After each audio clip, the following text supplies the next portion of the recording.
What's up, everybody? Welcome to the 4040 Vision podcast. I'm your host, Khaled Abdallah, and I'm joined today by a very special guest, Sener Korkusuz of the A7FL. Sener, how's everything going today? Doing awesome. Thanks for having me, Khaled. Of course, of course. Thanks for agreeing to jump on. So Sener is the founder of a tackle football no pads league called the A7FL, or the American Sevens. And I wanted to bring him on today to talk about the league and the challenges that they're facing, all the awesome things that they're doing, and the growth that they're experiencing. So let's jump right in. I did some stalking on your LinkedIn before the podcast, and I saw that you don't really have a sports background, maybe until recently. So what was the inspiration for you starting the A7FL? Great question. Came from a tech background, but growing up, played football, played Pop Warner football, played no pads tackle football with my friends, with my co-founder of the league, Ryan DePaul. We grew up playing this kind of football. And so I was looking for what I was going to do next, my next venture. Out of everything that I was looking at, this really struck me the most, which it really wasn't a business. It was a hobby that my partner had created. My old friend had created a recreational league around no pads football. But I said to myself, and it really struck me, this is going to be the future of football, and together we could take this to the next level. And that was the beginning of the A7FL. That was 2014. 2015 was our first season. 2017 we started live streaming for the first time, and really the rest was history. So bigger and better deals, more games across the country, more teams across the country, and media rights, TV deals, etc., sponsorships. Now we're in the building phase. I know we'll get into that, but a Mm-hmm. lot to cover. Yeah. Congrats on hitting 10 years. That's quite a milestone. I mean, I've come across your league kind of on accident, sometimes on YouTube TV. I'm a big sports guy, obviously, so it's one of the featured things that comes up when I open up YouTube TV on Stadium. And there was something so relatable about watching this because just like I used to play tackle football growing up. I played organized football in high school, and then, after high school and in the off season, you still want to play tackle football with your buddies. So you play at the park, and then, recently, I want to say about 8 months ago, I played in a similar league, not a similar league, but it was a contact flag league. So there was Uh-huh. tackle as well. And I was like, there's so many people out there in America that want to play this and want to watch this. And it was amazing to watch people do this on TV. So aside from the no pads, which I think definitely want to talk to you about, no helmets, what else is unique? What separates your league from, say, arena football or, obviously the NFL and these tackle football leagues? That is the key difference. No pads, no helmets means we're not a copy of traditional football, of traditional NFL. Even the game indoors in the arena is it's still usually it's 8-on-8. But still pads, helmets. It's a similar game to your traditional football game. It's actually I don't think it's as exciting at that point when it's indoors. And then and then no pads, no helmets sets us apart. That's what makes us unique. That's the absolute fact. It's the proof in the pudding. That's why we've been so successful. There's a few other key rule changes that are important to our game, like our 3-on-1 special teams. We don't have kicking in our game. We do throw offs. These rules are important. A lot of them were added to be safety related, to increase the Mhm. safety around our game for our athletes. And so that is an aspect of our game. There's certain areas where safety is elevated just because of the adjustments that we've made. But this is a game for guys who still want to hit, who love football, who may play flag, may play traditional pads, helmets, football, and in the fall, and so in the spring, this is an opportunity where they can still get amazing video coverage, highlights that could go as far as Sports Center, Bleacher, and Barstool, etc. and still have that opportunity to chase their dreams. Yeah. So, I mean, on the surface, it makes perfect sense to me that football without the pads and the helmet can be safer in its own way. It can be more similar to rugby with the tackling and things like that. But to some people, that may raise their eyebrows and say, how do you play football without pads and a helmet? Is it safer? Is it less safe? More safe? How do you respond to that? Like, is it safer statistically? So when it comes to head safety in particular, I think that's one of the key areas where we're compared to the NFL. What's the alternative to playing football with helmets and pads? Well, football insiders have said for a long time, if you take off the face mask, take off the helmet, take off the shoulder pads, you eliminate the player's invincibility, and and you don't have guys going head to head, helmet to helmet on every single play.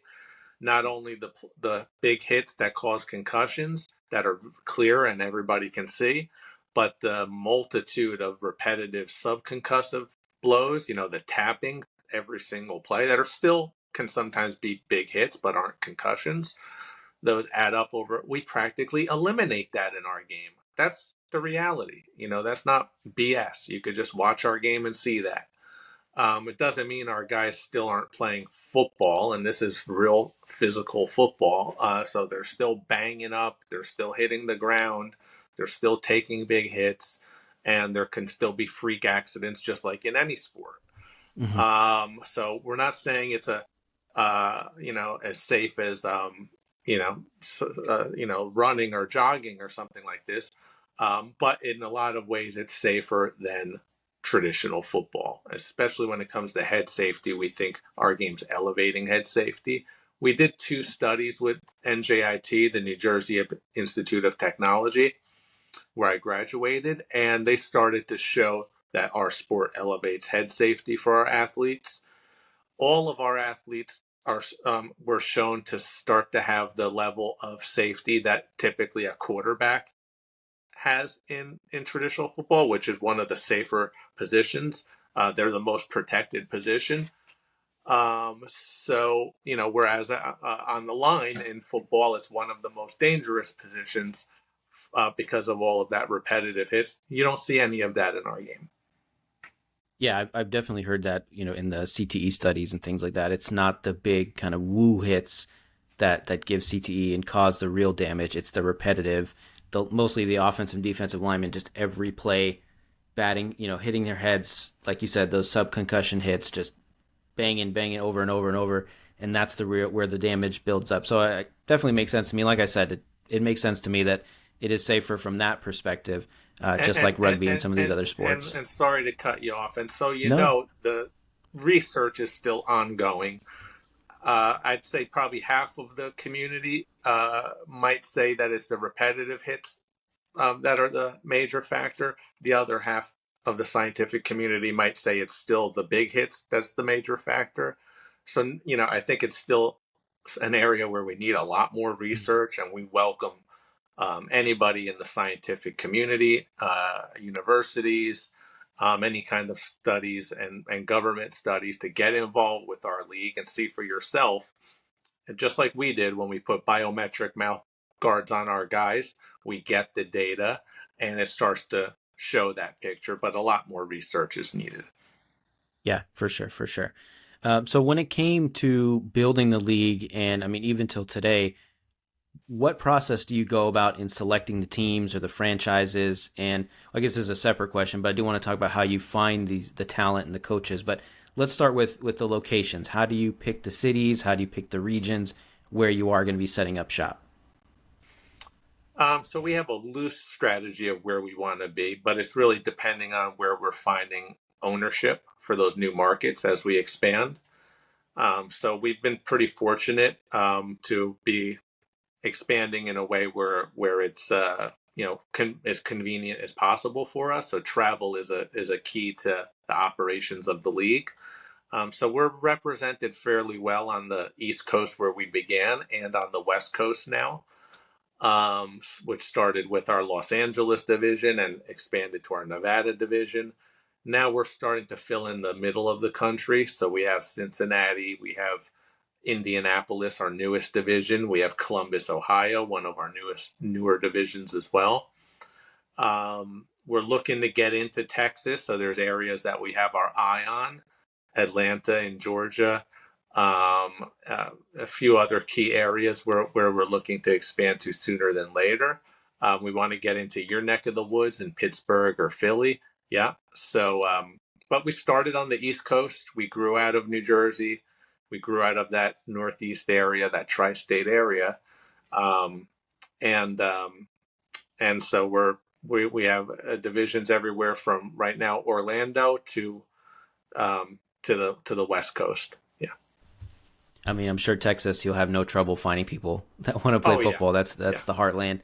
And even out here, so I used to be in Philadelphia. Now I'm in Sacramento, and there's an appetite for that here. Like I said, I did play in a league that tried to be kind of like you guys a while back. So there's definitely an appetite and a hunger for folks like me who want to relive their glory days, or people that are still in the glory days and want to play some football. And speaking of those folks, where do you find the talent? Is it organized teams that are already put together, playing in other leagues? Maybe they're playing flag and they want to step up. How do you guys find these guys, and how do you find the coaches? Is it sort of the same idea where the teams already exist and then they come into the league? That's right. And so the talent, the athletes are really the biggest group of leads and kind of interest that we have. There's players all over the country. It's about, hey, is there a team in my area? If not, when is it going to be in my area? So we have a database of over 10,000 players across the country. Right now, we have 1,200 active players in the league heading into 2024 season, but there's 10,000 and more out there across the country that want to play. Um, as we continue to expand, we establish those new markets and we let them know. And so that's when we have our tryouts and combines. Um, we're announcing our teams, the team names, establishing the coaches to those teams and building those teams. It doesn't take too long for a new market to start up. Really it's done within a season. So as we're bringing on new ownership, let's say in 2023, they are geared up to start in 2024. Um, and yeah, we have a great process. We work with all of our owners. All of our owners work as a team together. So we're building the league, and what works in one area could work in another, and helps everybody. That's awesome. Taking like Yeah, a rising tide lifts all boats that's type right. approach to it. So with teams all over the country in different regions, you mentioned the West Coast, East Coast, some in the Midwest. How is the league structured? How do you guys have divisions? Is it region specific? How do you determine a champion? Is it one league champion or is it by region? Can you tell us a little bit how that works? Yeah, yep. So we have divisions across the country, which are regions. Those were the areas that I mentioned earlier. And so in each of those markets, we have up to 8 teams. They play within their division, within their region in the regular season. We have 2 conferences, the West and East. So in your division, if you're in LA, if you're in Nevada, you're going to play mostly within your market in the regular season. As we head into the postseason, into the playoffs, you're going to play within your conference. And then as we head into the national Final Four, the national championship, you'll start to have more national travel. Um, and so that's designed that way to make it as convenient as possible for our athletes. And as we grow, we'll continue to add travel. We'll be moving towards more of a major league format, similar to the NFL or any other major league. And so that's part of our vision as we move forward. And what's the current regular season schedule now? How many games does each team generally play? It's about a 8 or 9 week regular season heading into 24. Um, and then you have your 3 weeks of playoffs, yeah, including the championship. Okay, great. Yeah, that sounds awesome. I mean, so you guys just hit 10 years. So again, congratulations on that. What have been some of the biggest challenges that you faced? I mean, maybe early on when you're first getting started, maybe 5 years in, And then now, what are the biggest challenges that you're facing in growing and establishing this league? A lot of challenges for sure. I know the areas that aren't as challenging. I know the areas that are a little more challenging. The what gets us through it all is the sport, and so the sport is the proof in the pudding. It really doesn't matter how amazing we are, how many millions or hundreds of millions of dollars that we might have. If the sport isn't there, it's not going to work. Just flush it down the toilet. And you've seen that with the XFL two times before. You've seen it with the USFL at least once before, if not twice, and number of other leagues that have tried to uh, to fill the gap in spring, especially in spring football. So we're heading into our 10th season. We've been lean and mean since the start. We're growing it from the ground up. We've done this grassroots and bootstrapped until we've gotten into getting help from our fans across the country, which became investors through crowdfunding, which was huge for us. So we opened up the league to investment, and 800 fans across the country invested in the league. That was in 2020. Yep. And so that was a big part of our growth. We said, hey, with your investment, we will expand the league and we'll become a national league. We've done that now. And so now is the next phase of our growth. We will be opening up another round of investment, and part of our strategy is what I was mentioning earlier. It's how does A7FL become the major league of no pads football? And so we've proven the sport. We've proven that it's here to stay. We've proven the fans love this game. We're the young audience, 18 to 34, that all the brands covet. And so we have a lot going for us.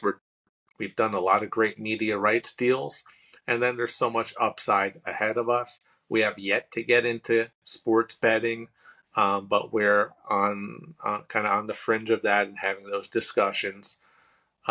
So media rights and live sports are one, really the number one market, and when it comes to TV. So live sports are the most valuable, and this is America's favorite sport of football. So we think we're in a Mhm. good place. Yeah, I mean, live sports. These We're in a streaming era. Any show that you want to watch, you can boot it up anytime. You don't have to sit at the TV at a specific time. But sports, if you want to watch it, especially if you don't want it to get spoiled for you, you got to be in front of your TV, your computer, whatever. And like that's how I discovered you guys for the first time was on YouTube TV on Stadium, I believe, which is where you guys have your media rights deal. So that's a big box that you get to check, which is awesome because people like me who never heard of you guys were able to find you kind of on accident in the spring when I'm hungry for football, hungry for some sport other than baseball or soccer. And speaking of the fans, how do you guys engage with the fans on social media, online, or in person? How do you guys get people to come out to your games, and how do you guys get people to tune in to your games online or on TV? So our content is our calling card. It's our advertisement. So we produce our games live, and our social media marketing is huge. We have over 700,000 or 800,000 followers now on social media, and continually growing that. So it's a combination of our own marketing, and what we're doing with our distribution partners to get the word out. Still, a lot of people haven't heard of the A7FL, don't know about us. There's people who are seeing us for the first time all the time. Obviously, there's some also major players who have heard of us, and when they've seen us, they've gone crazy when they mention us on social media. You know that a lot of people find out about us that way. So Snoop Dogg shouted us out. He said, "Hey, I want to own a team." Then he said, "Hey, I want to be He's the a football guy. commissioner." He said, "I want to be the." So I gladly give him my position any day. Um, and Deion Sanders said, "I want to have a team." So a number of NFL vets have supported us.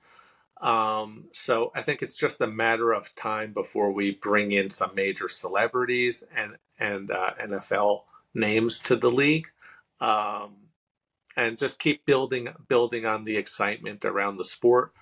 Our athletes are true hometown heroes. They're the stars.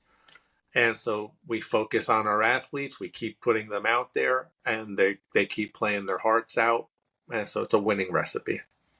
Yeah, that's awesome. I mean, I did, of course, look at your social media. I saw some big football names: Mike Tice, Mike Tomlin, Snoop Dogg. I'll shout you guys out. And I think football guys love football, and this is football almost in its purest form. So I definitely can see the appeal and why they would want to get involved, especially as you grow. And in terms of the growth, I know that it can be incredibly financially demanding, building and establishing a league. You talked about being lean and mean. I mean, what steps do you guys take to kind of, you can't ensure this, but to ensure as best as you can the financial stability of your league in the long term?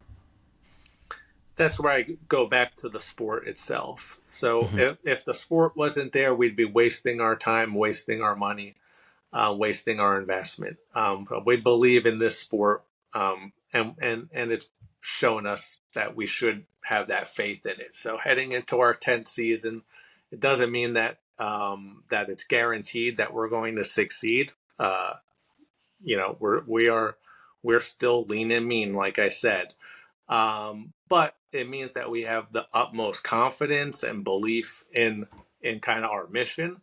And so it's finding the right partners, making those relationships, and believing in what we're doing.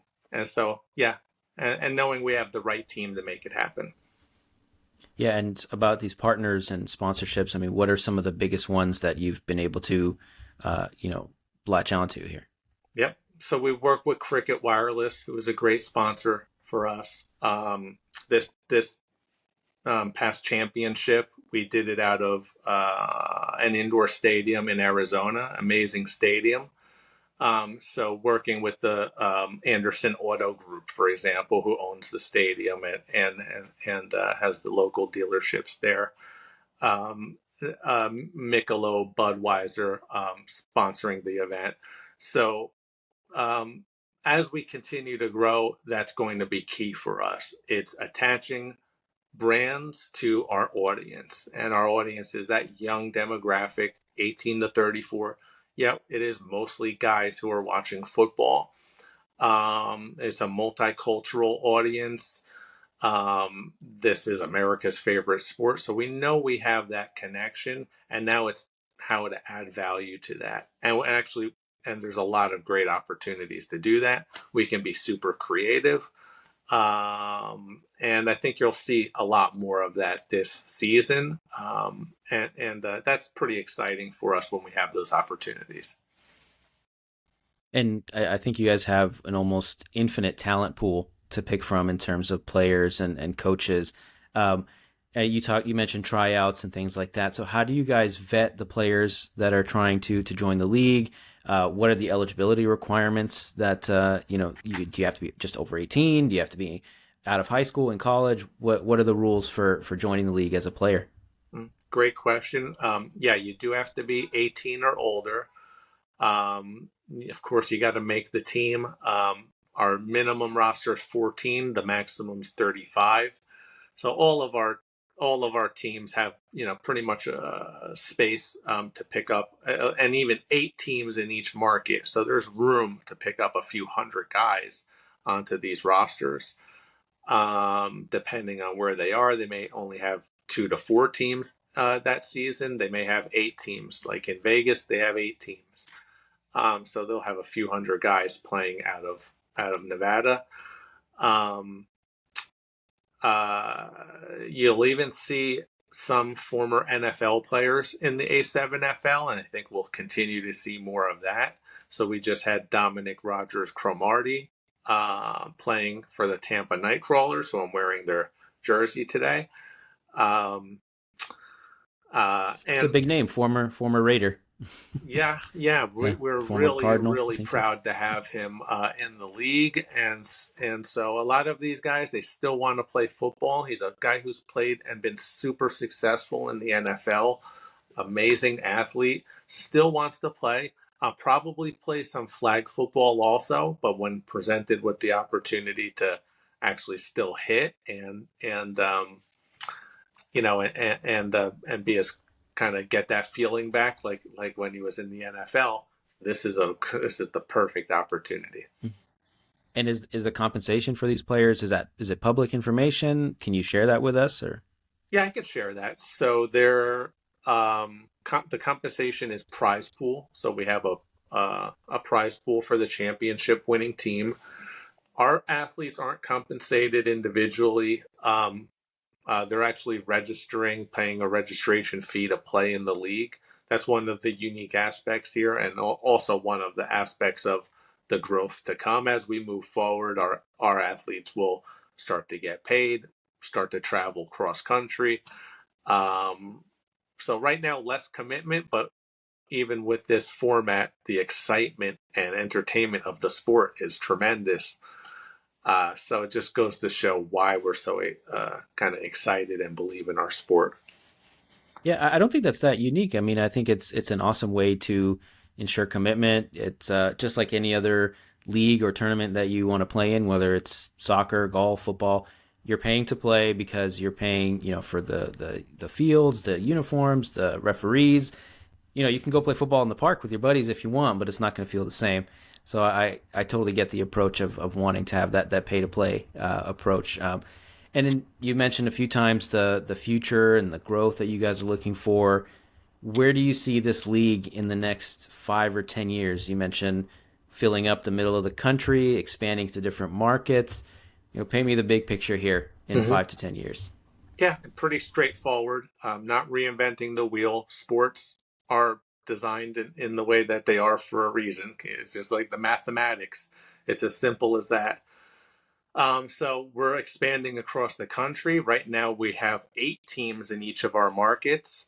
Eventually, we'll have a major league with one team in each of those markets that's traveling nationally. So imagine 32 teams like the NFL in 2 conferences traveling nationally throughout the season, and then the addition of international markets as well. That's where we're going to excel, uh, I think, quicker than the NFL because our sport is no pads, no helmets. It's easily adaptable in all international markets. All you need is what we say, the bodies and a ball to play the game. So, so so we'll eventually end up at an international tournament, international championship for the American Sevens football, global world championship.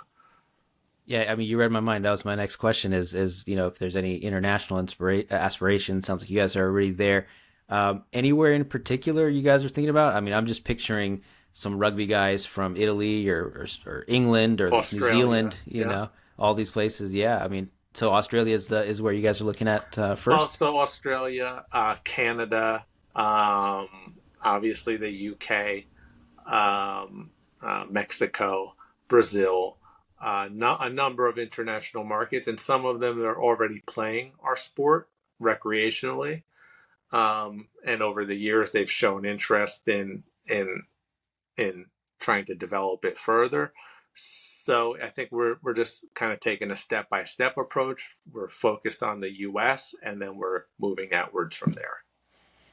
And I think it's like I said at the top. It's just there's something so relatable about watching your sport. It's just I think it's easier. There's an easier barrier of entry than NFL football or just traditional football because of the pads and it's a lot more free flowing. It's less chaotic looking than the NFL with 22 guys on the Thank you. field. It can get overwhelming. I feel Mm-hmm. like this is much easier to understand. There's less guys out there. There's no pads. You see the people's faces, so all That's that stuff right. just You makes see it their face. That is a unique aspect. Yeah.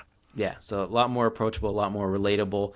I mean, before we wrap up, is there anything else you'd like to share with our listeners about your league's mission or anything specific that you want us to check out online or on social or when's your next season starting? How about that? Yeah. So our 24 season, and this is a first breaking news. Will start March 24th, 2024. And I just hope everybody tunes in. We have teams across the country. Even if we don't have teams in your market, I think you'll love to watch our style of football. Our announcers are amazing. It's just a full day of football, a great Sunday to spend up to 9 hours watching A7FL and all the excitement. You're going to have big hits, big plays, big catches, amazing scrambles. You'll have our 3-on-1 special teams. A lot of fun. So spend the spring with us from March to July and watch the A7FL. You can find out more at a7fl.com. And where on social are you guys on TikTok? I know you guys are on Instagram. Are you on TikTok and Twitter and all these places as well? We are, yeah. Instagram at A7FL, the same on TikTok. Um, and you can find all those platforms on our website. Yeah, I think your sport is just made for these short clips, these TikToks and the big hits and the big plays. It's like it's intoxicating watching these It's hits. a highlight machine. You're exactly right. Yeah, just big plays left and right. None of these like 3 yards in a cloud of dust type runs. So thanks so much, Sener. Thank you. Really appreciate your time. Make sure you guys check out the A7FL. It's a ton of fun. I promise I didn't do this on purpose to plug the league or anything. I found it organically, and I said I got to talk to this guy because what you guys are doing is amazing. And as a football guy, as a sports guy, I had to bring you on. So once again, thank you so much for your time. Thank you, Khaled. I really appreciate you reaching out, man. Thank you. And for as far as the 4040 Vision podcast, make sure to follow us on all the major social media platforms at 4040 Vision Pod, and check out our YouTube channel also at 4040 Vision Pod on YouTube. Thanks, everybody.